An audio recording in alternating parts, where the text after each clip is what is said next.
ఈరోజు చాలా బోర్ కొడుతుంది, ఏం చేయాలో అర్థం కావట్లేదు. ఏ సినిమా చూద్దాం, ఏ గేమ్ ఆడుకుందామా అని ప్లాన్ వేసుకున్నాను. సడన్గా మమ్మీ పిలిచారు, గ్రోసరీ స్టోర్కి వెళ్దాం, రెడీ అవ్వ అన్నారు. సో రెడీ అయ్యాను. సో ట్రావెల్ అయ్యి గ్రోసరీ స్టోర్కి వెళ్ళాం. ప్రతి మంత్ ప్రతి ఇయర్ మమ్మీ అక్కడే కొంటారు. సో అక్కడికి వెళ్ళాక నాకు ఒక చిన్న పని చెప్పారు, ఒక 1 kg కందిపప్పు తీసుకో అని చెప్పి 150 రూపీస్ చేతిలో పెట్టారు. సో నేను వెళ్ళా.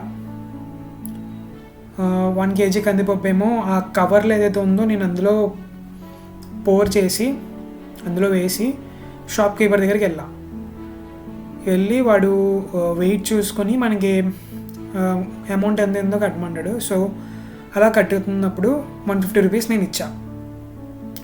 బాబు 150 రూపీస్ కాదమ్మా, ప్రైజెస్ పెరిగినాయి, 180 రూపీస్ అన్నాడు.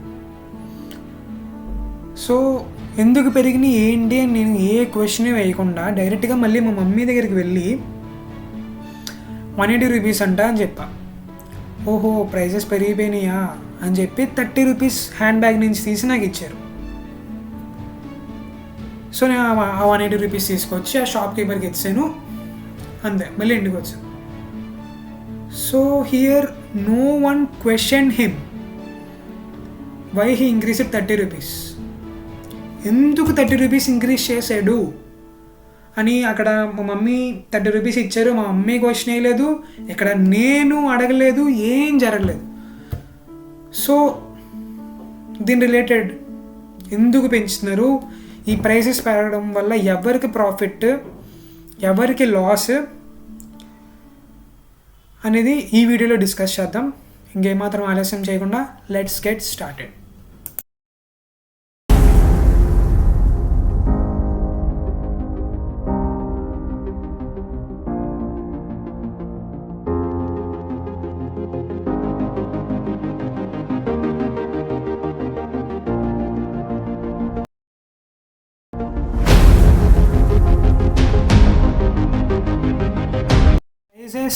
రైజ్ అవ్వడానికి కొన్ని మెయిన్ రీజన్స్ ఉన్నాయి, అవి డిస్కస్ చేద్దాం. So the first reason is the government is printing more amount of currency. ఇప్పుడు ఇంకా అర్థమయ్యేలా చెప్పాలంటే కొన్ని వార్స్లో కానీ సబ్సిడీస్ దొరికినాయి. అండ్ నెక్స్ట్ దీనివల్ల మెయిన్ ఇంపాక్ట్ ఏంటంటే ఇన్ఫ్లేషన్.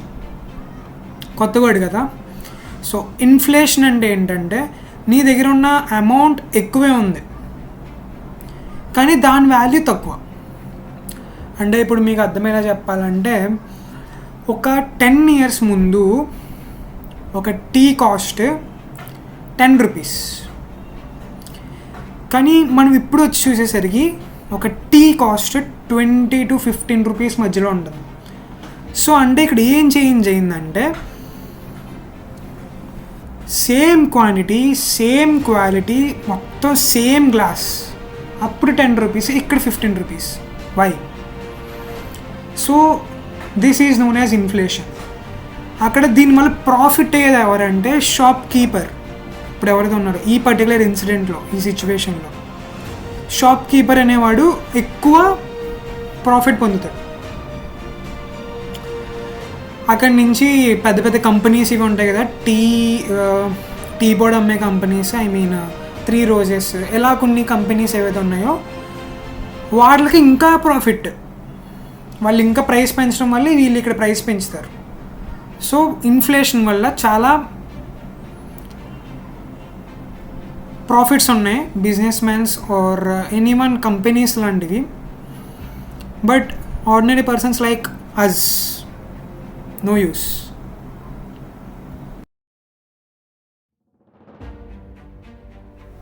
ఎప్పుడైతే మన ఎకనామీలో more amount of money enter అవుద్దో అప్పుడు పీపుల్ అనేవాళ్ళు ఎలా పడితే అలా ఖర్చు పెడతారు మనీని.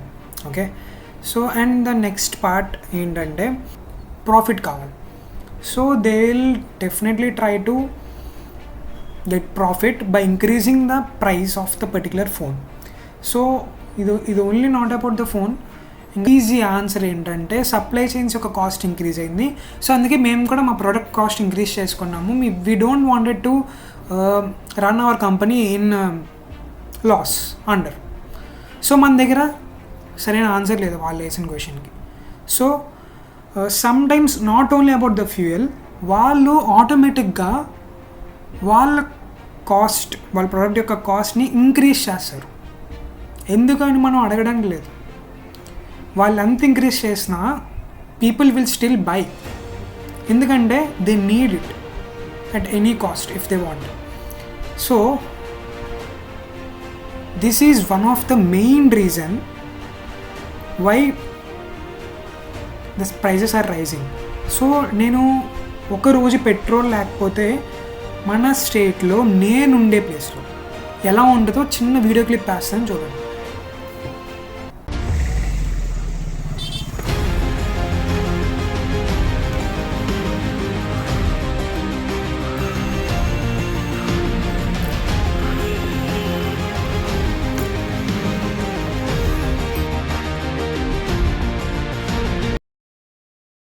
అండ్ ఎప్పుడైతే ఈ ప్రైజెస్ అనేవి మనకి ఇంక్రీజ్ అవుతాయో ఆటోమేటిక్గా డైలీ వర్కర్స్ శాలరీ కోసం పనిచేసే వాళ్ళు ఉంటారు కదా, వీళ్ళ డిమాండ్ పెరుగుతుంది. అంటే వీళ్ళు ఇంకా ఎక్స్ట్రా మనీ అడుగుతారు. Okay, because the prices, the expenses are more high. So they wanted to earn and live more. So వాళ్ళు ఇంకా డిమాండ్ చేస్తారు. సో ద ఆటోమేటిక్గా కంపెనీ ఈ శాలరీ ఎక్స్పెన్సెస్ని కవర్ చేయడానికి వాళ్ళు ఇంకా ప్రోడక్ట్ని పెంచుతారు. ఐ మీన్ ఇప్పుడు 10 రూపీస్ ఉన్న లేస్ ప్యాకెట్ 20 రూపీస్కి పెంచుతారు. Because they don't wanted to run the company in loss. Simple technology. So and the next point, the wars and crisis destroy stability. ఇంకా అర్థమయ్యేలా చెప్పాలంటే మనకి COVID-19 పాండమిక్ అండ్ మొన్న జరిగిన రష్యా ఉక్రెయిన్ వార్, ఇప్పుడు వచ్చేసరికి రియల్ ఎస్టేట్ స్పెక్యులేషన్. సో దీనివల్ల ఏంటంటే ఇన్వెస్టర్స్ ఎవరైతే ఉన్నారో మల్టిపుల్ ప్రాపర్టీస్ కొంటారు. రిచ్ పీపుల్ ఎవరైతే ఉన్నారో, రిచ్గా ఉండేవాళ్ళు, వాళ్ళు ల్యాండ్స్ కొంటారు. సో దీనివల్ల వాళ్ళకి చాలా ప్రాఫిట్, తక్కువ అమౌంట్ ఆఫ్ మనీలో ఎక్కువ అమౌంట్ ఆఫ్ ఇది వస్తుంది, ల్యాండ్ ఈ పర్టికులర్ అమౌంట్. కానీ ఇక్కడ సఫర్ అయ్యే వాళ్ళు ఎవరంటే middle class families, lower middle class families, daily workers, daily wage workers and salaries కోసం పనిచేసే వాళ్ళు, వీళ్ళు ఎక్కువ సఫర్ అవుతారు. ఎందుకంటే మనకి ఇంగ్లీష్లో చెప్పాలంటే ఒక కొటేషన్ ఉంది, rich becomes richer and poor poorer. అంటే ఇక్కడ రిచ్గా ఉన్నవాళ్ళు ఇంకా రిచ్ అవుతారు, పూర్ ఉన్నవాళ్ళు ఇంకా పూర్ అవుతారు. సో ఇది ఏదైతే ఉందో ఆ ఇన్ఫ్లేషన్ అనే ఈ కాన్సెప్ట్ మన బ్యాంక్స్ కూడా చాలా యూజ్ అవుద్ది, బ్యాంక్స్ రిలేటెడ్ వాళ్ళకి. అంటే ఇప్పుడు బ్యాంక్స్ ఏంటంటే ఇంట్రెస్ట్ని పెంచుతాయి, మనం తీసుకున్న లోన్కి ఇంట్రెస్ట్ని పెంచుతాయి, మళ్ళీ ఇంక్రీజ్ అవుతూనే ఉంటాయి. So we have to question the government, why the price is increasing, what's the reason. So ఇప్పటివరకు నేను షేర్ చేసిన ఇన్ఫర్మేషన్ మీకు నచ్చినట్టయితే లైక్ చేయండి, షేర్ చేయండి. ఇంకా మరిన్ని వీడియోస్ ఎలాంటివి కావాలనుకుంటే కింద సబ్స్క్రైబ్ బటన్ నొక్కి పెట్టుకోండి. పక్కనే ఉన్న బెల్ ఐకాన్ కూడా నొక్కి ఆల్లో పెట్టుకోండి. అప్పుడే నేను చేసిన ఇన్ఫర్మేషన్ వీడియోస్ మీకు ఫాస్ట్గా అందుతాయి. సో ఇందాకడ నేను చెప్పిన స్క్రీన్ షాట్ ఆర్ టేబుల్ ఏదైతే ఉందో నేను ఇప్పుడు ప్రొవైడ్ చేస్తాను, ఒకసారి చూడండి.